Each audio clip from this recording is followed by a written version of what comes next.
I'm Jessica Midden for IB Times TV, reporting from the floor of the New York Stock Exchange, and joining me today is Keith Bliss of Catone. Now, we are getting Apple after the bell today. This is the big earnings for this week, and we did see Microsoft, Amazon, Zynga last week going into Apple's earnings. Obviously, they did just beat expectations for their previous quarter, but they did show that sign of struggling in China. What do you think we'll hear from them from these earnings? Well, from an earnings perspective, they're expected to report about $8 a share. I think the actual number that the consensus is $7.92 to be precise. I'm sure they will engineer their financials and get to that number slightly ahead. And the revenues will be in the mid-30s, which is a typical third quarter for them. So the big news that we're looking at of Apple for this quarter is they've already released all their products, or at least that's what everybody thinks. They've already shown us everything, the iPad Air, the iPad Mini, the 5C, the 5S. So we want to hear how those products are doing. So far, I think the new iPhones are not doing as well as they expected. The 5C is actually not as cheap as people think for a mid-range smartphone to come in. And the 5S, they've had production problems with that. I mean, believe it or not, I know a couple of people waiting for their gold 5Ss. Why they want those things, I have no idea. But anyway, and then they've announced, the iPad Minis without actually having a real launch date. So it's going to be kind of an odd announcement. It's not based on product launches, which they've done in the past on their quarterly earnings. It's going to be all about financials and performance of the company. So there'll be some really interesting questions, I'm sure, and we'll all be watching with great interest as well. Now, with their September release of the cheaper 5C and the 5S, their quarter actually ended later on in September, so will it take some time to see how much longer that these sales can continue along with, because they just released that iPad Air as well? Do we have to wait a couple of quarters to see about those sales? Well, we need to wait a couple of quarters to see about the iPads, but the 5S and the 5C have been out there for some time, and of course that's what everybody is really waiting for. There's been enough time for them to gauge what has been the interest in the 5C and the 5S. I mean, think about it, when Apple releases a product, they generally have very front-loaded sales. People are waiting in lines at the stores, they're killing each other to get these products, so we know pretty quickly how well the new products are going to perform. So, the 5C, the 5S have been out there for some time. Again, the 5C was meant to compete against the Android phones in the other developing markets.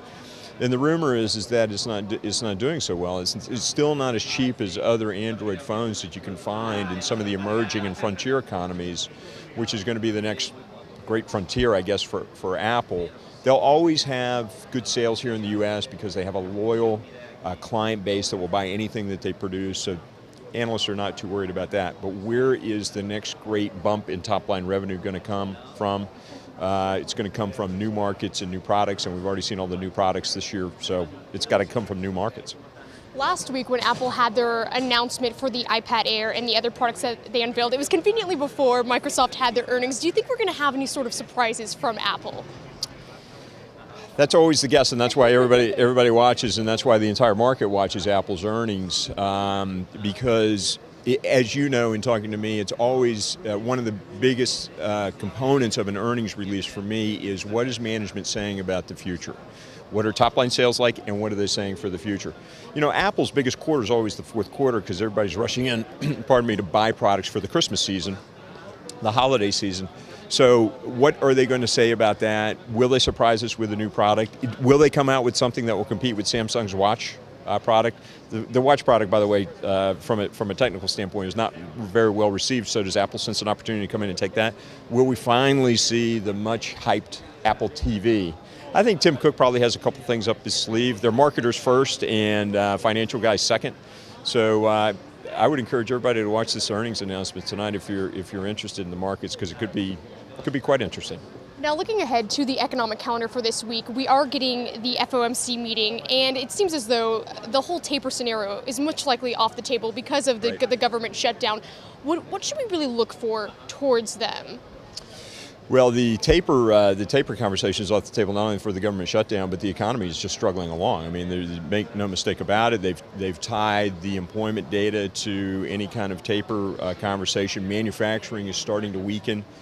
Pending home sales, by the way, which was released today, is on a negative trajectory. It's been down now 4 months in a row. So I kind of chuckled to myself when the National Association of Realtors economists tried to say that pending home sales were down because of the government shutdown. That's nonsense. There was 800,000 people that were furloughed, and they knew they were going back to work at some point. It wouldn't have stopped them from going and buying a new house. It's slowing down for another reason. I think it has to do with people's confidence, has to do with overall economic outlook. So back to the Fed. I think what we hear from the Fed is that they're going to stay steady as she goes. I'm sure Chairman Bernanke would have liked to have started exiting before he left the chairman's chair. That's not going to happen. And I'm pretty sure that future Chairwoman Yellen, despite any kind of filibuster that may happen in the Senate, I'm sure she'll just continue on with the policies as they are, regardless of the efficacy, which is the great debate in the marketplace right now. So expect the taper, or expect the Fed to be in the market for some time to come. The earliest I think we would see a taper is March of 2014.